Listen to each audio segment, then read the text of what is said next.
নমস্কার বন্ধুরা, welcome to my channel Jayashree Rannaghar. আজকে আপনাদের সাথে যে রেসিপিটা শেয়ার করব সেটা আমিও কিন্তু বাড়িতে প্রথমবার বানিয়েছিলাম আর খেতে দুর্দান্ত হয়েছে, তাই ভাবলাম রেসিপিটা আপনাদের সাথে শেয়ার করি।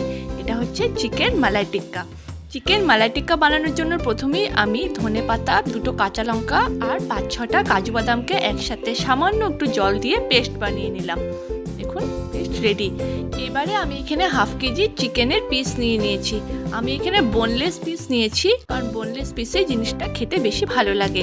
এবারে এটার মধ্যে আমি দিয়ে দিচ্ছি সামান্য পরিমাণে একটু নুন, সাদা গোলমরিচের গুঁড়ো, তার সাথে দিয়ে দিচ্ছি 1.5 চামচ সমান ফ্যাটানো টক দই, আর দিয়ে দিচ্ছি জিঞ্জার গার্লিক পেস্ট, 1 চামচ সমান পাতিলেবুর রস, হাতে ক্রাশ করে নেওয়া একটু কসুরি মেথি, আর সেই ধনেপাতা কাজুর পেস্টটা।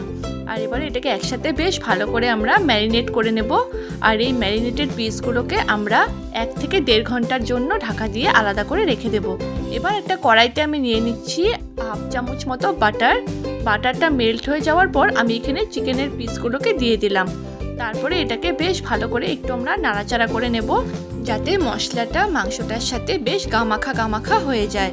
দেখুন, জাস্ট একটু গামাখা হয়ে গেছে। এবার এই পরিস্থিতিতে এটাকে বয়েল হওয়ার জন্য আমরা 10 থেকে 15 মিনিটের জন্য মিডিয়াম ফ্লেমে ঢাকনা দিয়ে রেখে দেব।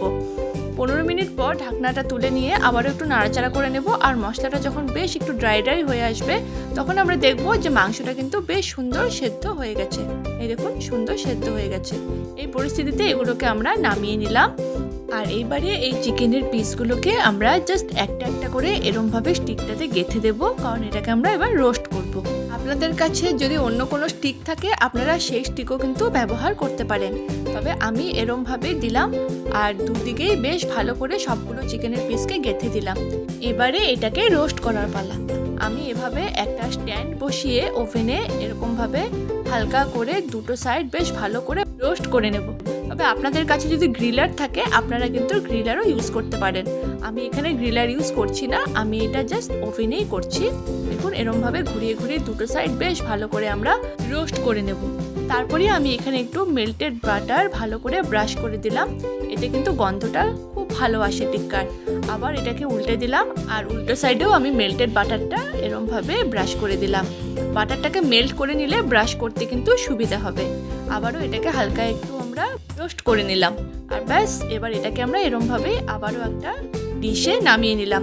এটা কিন্তু এরমভাবে খেতেও অসাধারণ লাগে। তবে যেহেতু আমি মালাই টিক্কা বানাবো, তাই এবার মালাইটা রেডি করার পালা। আমি উপর থেকে আবারও একটু মেল্টেড বাটার গ্রিস করে দিলাম। এবারে আবারও আমি একটু বাটার নিয়ে নিলাম, আর তার সাথে আমি এখানে দিয়ে দিলাম ঘরে বানানো মালাই। তবে আপনারা এখানে চাইলে ফ্রেশ ক্রিমও ইউজ করতে পারেন। তার সাথে দিয়ে দিলাম সামান্য একটু চাট মশলা আর হোয়াইট পেপার পাউডার। আর এবার এটাকে বেশ ভালো করে নাড়াচাড়া করে নেব। তারপরে এটা যখন একটু ড্রাই হয়ে আসবে, তখন আমি এখানে দিয়ে দিলাম একটা চিজ। আর এই চিজটাকেও বেশ ভালো করে আমরা মেল্ট করে নেব, যাতে মালাইটার সাথে চিজটা বেশ সুন্দরভাবে গামাখা হয়ে যায়। দেখুন, এটা কিন্তু জাস্ট অল্প গরমেই বেশ সুন্দরভাবে মেল্ট হয়ে গেল, আর এটা বেশ স্মুথও হয়ে গেল। এবারে চিকেন টিক্কাগুলো আমি এখানে সব একসাথে দিয়ে দিলাম, আর এটাকে বেশ ভালো করে নাড়াচাড়া করে মালাইটার সাথে মিশিয়ে নেব। চিকেনের পিসগুলো মালাইয়ের সাথে মিশে গেলেই আমাদের চিকেন মালাই টিক্কা কিন্তু একদম রেডি। এটা খেতে দুর্দান্ত লাগে, একদম রেস্টুরেন্টের মতন। আপনারাও বাড়িতে বানিয়ে খান, নিজেরা করে খান, সবাইকে করে খাওয়ান। যদি আমার ভিডিওটি আপনাদের ভালো লেগে থাকে, তাহলে পরিচিত সবার সাথে শেয়ার করবেন। আর যদি প্রথমবার আমার ভিডিও দেখছেন, তাহলে আরও এরকম নতুন রেসিপি জানার জন্য আমার চ্যানেলকে সাবস্ক্রাইব করবেন। Thanks for watching.